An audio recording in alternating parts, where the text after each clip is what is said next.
Sacramento has no shortage of suburbs people rush to move to, but they are not all giving you the same life. Roseville, Folsom, Elk Grove, Auburn, Granite Bay, these aren't just names on a map. They shape your entire week once the keys are actually in your hand.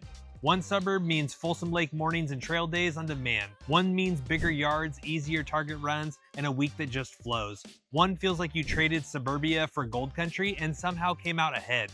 And the one that everyone defaults to online, the one that people rush to crown number one, it's not even closing this thing out on top. Because once the moving boxes are gone, once you're sitting in real Highway 50 traffic on a Tuesday morning, your weekends start to look a whole lot different than they did in your head. The suburb that sells itself on YouTube is almost never the one that actually holds up in real life. So which one actually does? Here's the thing about Sacramento, a lot of these suburbs look the same at first glance. You've got nice house, decent yard, a Target nearby, a Starbucks on every corner, and people think they've got the whole move figured out. Then they actually get here. They hit real traffic. They get a feel for Highway 50 or I-80. They drive a few streets and one area goes completely flat and another one just clicks. We've had buyers fly in completely sold on Roseville and then spend one afternoon up near Old Auburn, and they look at me like, yeah, we're never leaving this place. That is the Sacramento move right there. Same region, completely different feel. And if you think we're starting safe, not a chance. We're opening with a curveball.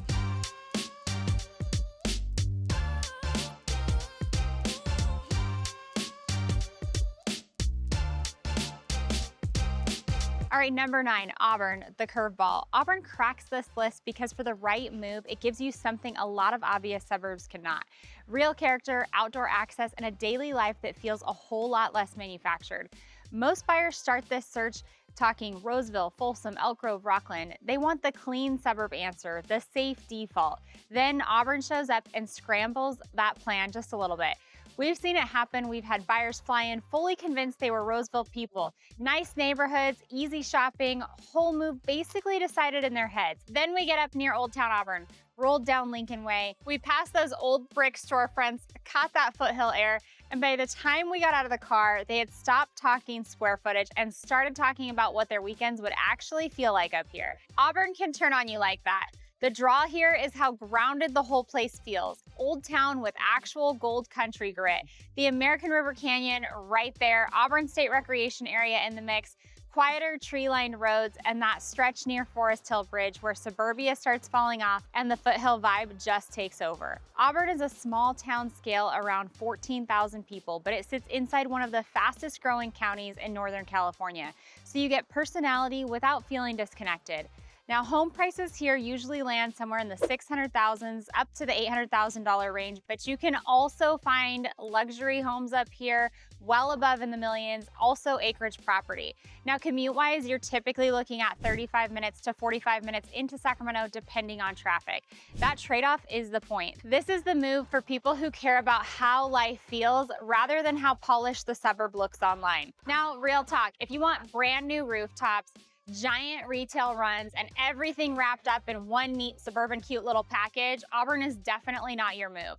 But if you want mornings that feel more foothills than freeway, coffee that turns into a trail day without a whole production, and a place with some real personality, Auburn starts clicking in a hurry. So if you're thinking about moving to Sacramento and want honest guidance on which suburb is actually gonna be the best fit for your actual life, we would love to be your local Sacramento real estate team. You can call us, text us, email us. All of our contact info is gonna be in the description below and pinned in the chat, and we would love to help you strategize your move to the greater Sacramento metro. All right, now number 8 on our list is going to be Rancho Cordova, which is probably going to be the smartest move on this entire list. And it's not the one that most people get excited about first. Now, Rancho Cordova is what happens when buyers stop shopping for bragging rights and start shopping for a setup that actually works. Most people don't come to Sacramento talking about Rancho Cordova. They come here talking about Folsom and Roseville, Elk Grove, Rockland. They want that polished shortlist, the obvious flex. And then the budget starts to tighten up, the commute starts to get a little bit more real, and this place starts looking a whole lot more serious. Now, what catches people off guard is how easy the day-to-day life actually feels out here. In pockets like Anatolia, Sunridge, and Capitol Village, you have wider streets, newer stucco homes, bigger garages, neighborhood parks sprinkled throughout, and way less of that ripping out first conversation, and a lot of it is immediately livable. The location here does a lot of work too, so Highway 50 is right there. You've got light rail access that's actually usable. The Sunrise Corridor covers all of your weekly stuff like groceries, errands, errands, gym runs without the hassle. And if you know the area, being out by Zinfandel or out by Mather can change the whole rhythm of your week. If you got to head into downtown Sacramento, you're often looking at something between a 15 and 25-minute commute, depending on the day and where you start. Now, it's a very different reality than a suburb that looks great online, but quietly eats your week in a car. Now, price is a huge part of the story here. A lot of the homes are going to land somewhere between $450,000 to $700,000, depending on the neighborhood and the updates. Now, that's going to put you in a completely different conversation than stretching a Folsom or forced into payment in one of the shinier suburbs. Now, if you're not paying for the flashy name here, you're paying for access, newer housing in the right pockets, and a move that makes a lot more financial sense. Rancho Cordova is not the flex pick. It's the suburb where life starts penciling out in your favor, and that's exactly why people catch on to it late. The reputation is still stuck in one version of the city, and that reality has since moved on. There's a real local job base here. You've got healthcare, logistics, aerospace, and it's not just a commuter suburb anymore. It's one of the better spots in the entire region where the house, the route, and the budget can all start lining up and make sense. Now be honest, are you a buyer who wants a prettier name, or do you want more house, better access, and a move that actually makes financial sense? Go ahead and drop that down in the comments below, because the answer is going to tell us a lot about which suburbs are actually going to be the right fit for you. Now, I'm not pretending that Rancho Cordova is perfect. Some pockets are going to be stronger than others. School performance is going to be mixed depending on where you land. So do your own due diligence here, because there are going to be certain parts that you want to be aware of. Some people are still carrying out that outdated view of this area, and that reputation has stuck around a lot longer than it should have. And that's exactly why this place is worth paying attention to. Rancho Cordova is getting better and faster than most people realize. This is not a suburb that wins on first impressions. It's one that starts winning after the numbers and the commute start talking back to you. Now, if Rancho Cordova is a sharp value play hiding in plain sight, the next one is going to be the same logic, but it's going to give you a whole lot more physical payoff. All right, next up, number 7, Lincoln, the upgrade move. All right, now let me tell you when Lincoln finally clicks for people. Usually it's the second they realize the tighter suburbs are charging them more and still leaving them boxed in. Lincoln is for buyers who want the move to feel like a real move, not a nicer kitchen, not a slightly better backyard, a house that finally makes the extra miles feel like they paid off. Get out near 12 Bridges, roll through Lincoln Crossing, head over by the newer growth near Ferrari Ranch. The first thing that hits you is the release. Wider streets, bigger setbacks, more sky. Less of that packed-in suburb look where the houses feel like they get introduced a little too early. Lincoln has been one of the faster-growing suburbs in Placer County, and for a lot of buyers, it has historically meant getting into newer homes for roughly 10 to 25% less than similar conversations in Roseville or Rockland. Now that difference starts carrying real weight when the goal is an extra bedroom, a 3-car garage, or a setup that finally feels like a step up instead of a lateral move. Lincoln also feels more planted than a lot of growth-heavy suburbs. Homeownership runs high, which gives the city a steadier feel. Families settle here because the value shows up in a much bigger way. Retirees land here for the pace, especially around Sun City Lincoln Hills, where that 55-plus presence adds some real long-term stability. Even with all the new construction, Lincoln does not feel temporary, it feels settled. Now, Lincoln is not the suburb for people trying to stay close to everything, and that is exactly the point. If you are tired of paying close-in prices and still feeling squeezed, this is where a lot of buyers realize going farther out is actually the upgrade. The trade-off is real and worth being straight about. You are farther out, the drive matters, the amenities are not as dense as Roseville. Nobody's choosing Lincoln because every errand is wrapped up in 5 minutes from the front door. They choose it because when they pull back into the driveway, the extra distance finally makes sense. 12 Bridges, Lincoln Crossing, those newer wide street neighborhoods, that is the whole reason some buyers make that trade. No sizzle, no pretending, just a suburb where going farther out starts to feel worth it. If Lincoln is the exhale, the next suburb pulls the conversation back towards rhythm. Less outer ring spread, more everyday flow, and more of that routine-friendly setup that shows its value fast in real life.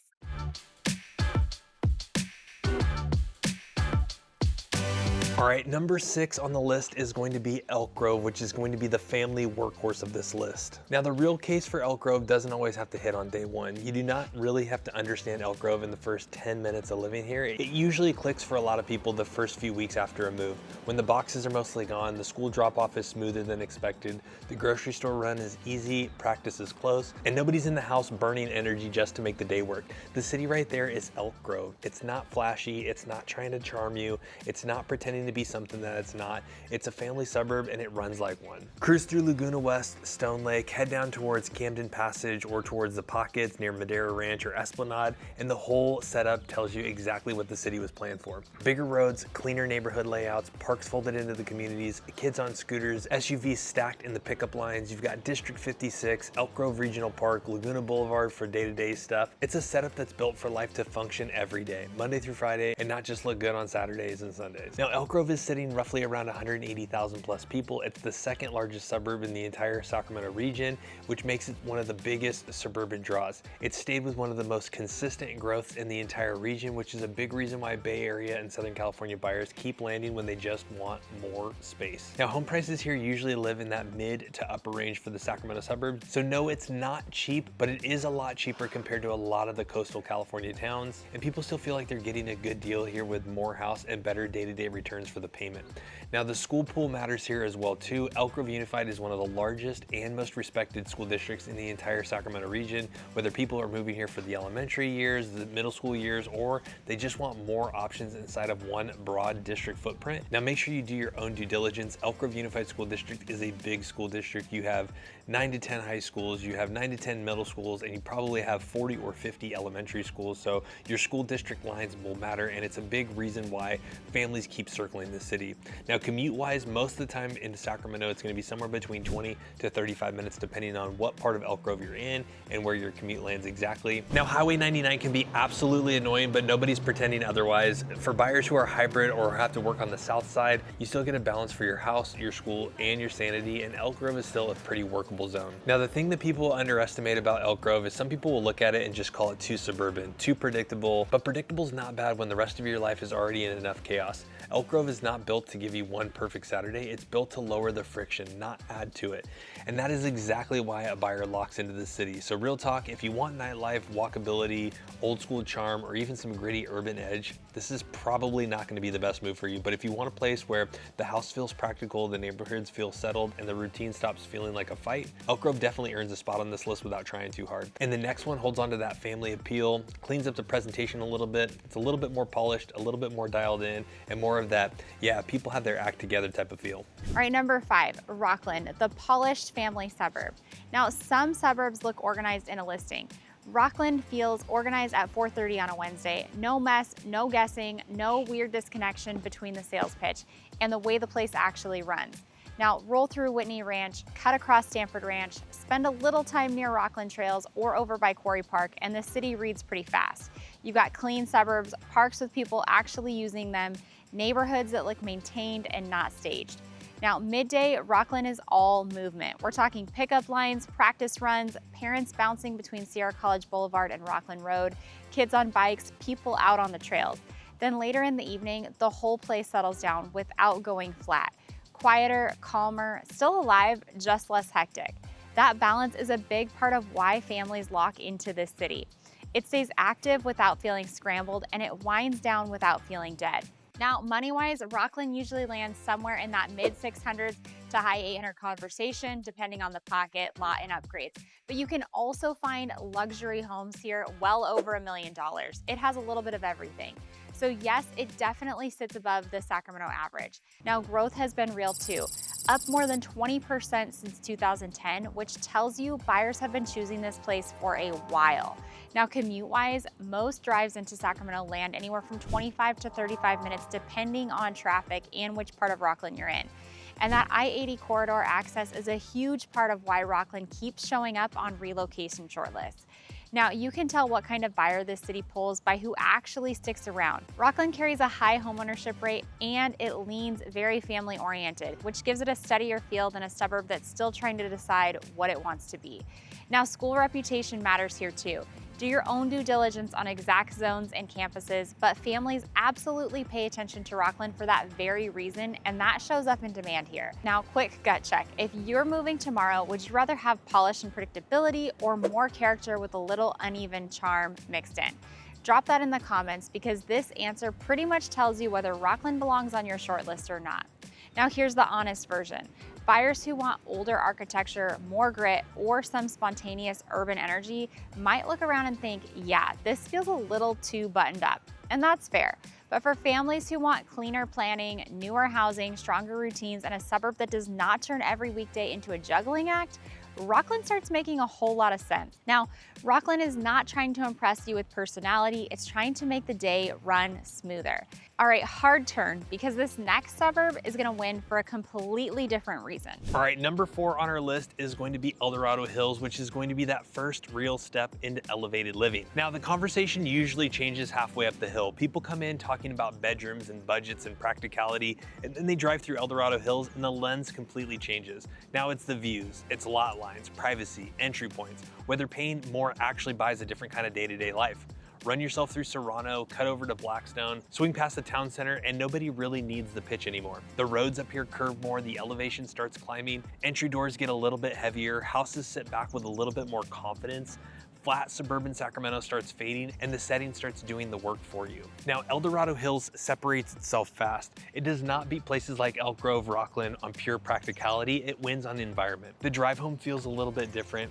Sightlines start to open up, neighborhoods feel more tucked away, more layered, more intentional. You can feel pretty quickly when the short list stops being practical and starts getting aspirational. A lot of homes here land somewhere between the $900 to $1.2 million range, depending on the pocket, the lot, and the upgrades, and plenty can go higher if you get views, luxury homes, or you get something that sits on a little bit more acreage. The median household income here often sits around 150K plus, which tells you exactly who usually shows up for this kind of move. Commute-wise, drives into Sacramento usually are going to land you somewhere between 35 to 45 minutes depending on traffic, and that Highway 50 corridor keeps it workable for a lot of hybrid buyers who still need access to downtown Sacramento. Now, schools are going to be the main draw here, especially for families trying to justify the jump into this price point. Check the exact boundaries for campuses yourself, but that conversation comes up here all the time. You can definitely see it in the buyer mix. Strong family households, higher home ownership, more move-up buyers, more Bay Area people trying to get a house, the neighborhood feel, and the reputation that all line up just at one time. But the one number that matters more than the price tag, the monthly. Some of these communities come with HOA fees, Melloroos, and a payment that gets serious super fast. So no, this is not the value play. Nobody ends up in El Dorado Hills because it happened to be a deal. People choose it because the extra money is showing up in ways that you can actually feel. Better views, more separation, more presence, a cleaner, higher end version of a suburban Sacramento without fully going estate or pushing too far into the foothills. Some buyers are actually going to look around and think this is too planned, too polished, too expensive for what they actually need, and that's completely fair. But for buyers who want that hillside living, a stronger luxury energy, and a place that feels like a clear jump from the middle tier, El Dorado Hills is going to fit that tier all day long. So the next suburb keeps it premium, drops some of the master plan shine, and replaces it with something that's even harder to fake.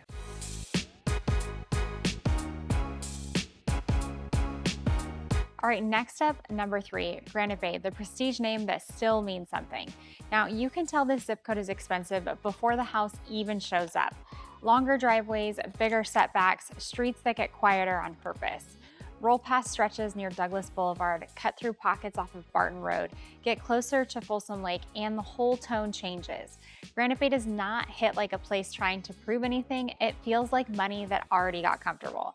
That is the line Granite Bay draws. El Dorado Hills reads polished and elevated, while Granite Bay still feels more settled, more spread out, and more private, and a lot less interested in looking master planned. The homes matter, sure, but the land, the spacing, the mature trees, the calmer streets, that is shaping the draw every bit as much as the house itself.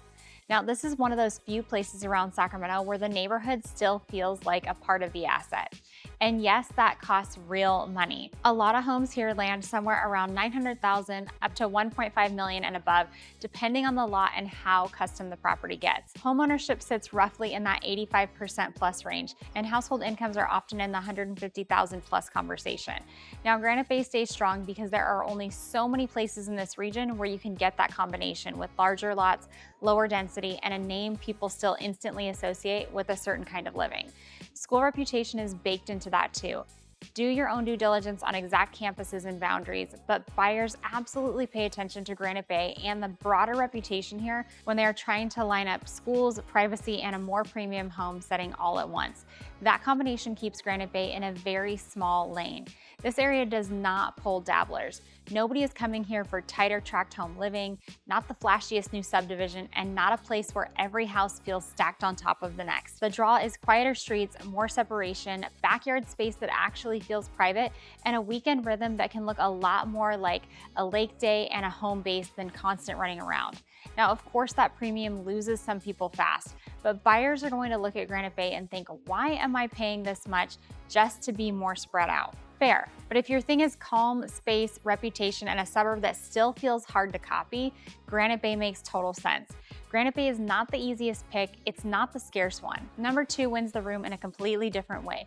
Less private, less tucked away, way more active, and ridiculously easy to picture yourself living in. All right, and number 2 on our list is going to be Folsom, which is going to be the lifestyle suburb that makes Sacramento super easy to sell. Now, Folsom definitely has a bad habit of turning the we're just looking into Sacramento into the okay, I can actually live here kind of thing. And that's what makes this place extremely dangerous for buyers. It doesn't hit you with just one giant headline. It stacks and it stacks and it wears you down.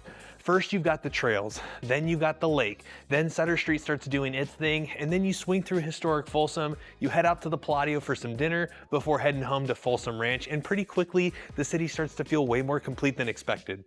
It's active without feeling hectic, clean without feeling sterile, family friendly without feeling like it exists for nothing but carpools and Costco on Saturdays. Now, a lot of suburbs on this list win with one clear play. Folsom keeps landing 3 or 4 punches. You got Folsom Lake and the trail network that handled the outdoor side. Old Folsom and Sutter Street bring in that local charm. The growth in the areas carry that newer home conversation like Folsom Ranch, and the whole thing feels polished but still lived in, and that makes it hard to fake and buyers can pick it up quick. Now spend the afternoon out here and the attachment starts to make more sense. Morning light off the lake, bikes moving through the trails, families out on the Johnny Cash Trail, dinner off of Sutter Street at Sutter Street Steakhouse where the city still feels used but not staged. Then you head back into the neighborhood and it feels like the perfect fit. Folsom makes the day feel full in a good way. Now the lifestyle is real and the numbers tell you people know it. Median household income here often sits somewhere between $115,000 to $125,000, and a lot of homes land somewhere between that $700,000 to $900K range, but they can well eclipse the $1 million mark as well, depending on the neighborhood, the lot, and the upgrades. Now, your drives into Sacramento are gonna sit somewhere between 25 to 40 minutes, depending on the traffic. But if your week runs along that 50 corridor, or you work for employers like Intel, the Folsom bubble is going to make a ton of sense. Now, homes don't exactly linger here, which is telling you that people don't struggle to see why Folsom works. Now, the school reputation is a big draw to Folsom as well, too. So do your own due diligence on the exact campuses and boundaries, but families absolutely factor that when they weigh in Folsom, and you can see who keeps showing up. Move-up buyers, Bay Area relocators, families trying to keep quality high without jumping all the way into the most expensive tier on the board. Now at this point, if Folsom is the one winning over for you, mentally lock that in because this is where a lot of buyers start picturing life before they've even picked up the house. Folsom wins because the life makes sense fast.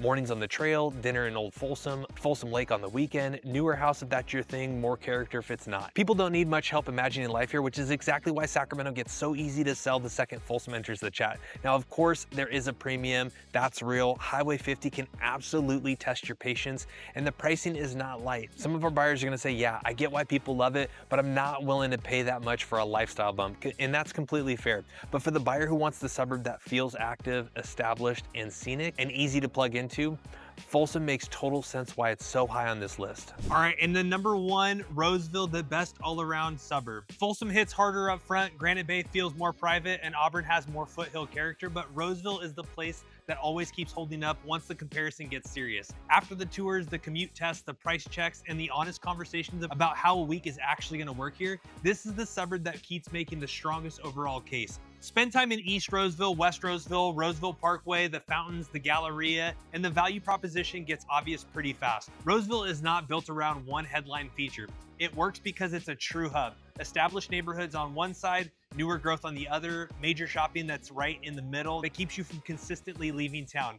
Healthcare that's actually convenient, restaurants, trails, schools, errands every day, services packed into one city that can handle a much bigger share of the daily life than most suburbs around Sacramento. That is the real advantage to Roseville. In a lot of suburbs, you sleep there, but life keeps happening somewhere else. Roseville has its own gravity that keeps sucking you back in. The retail is there, the healthcare network is there, the employment base is there. It's one of the few suburbs in the region where the city itself can carry the week without making everything feel spread out or inconvenient.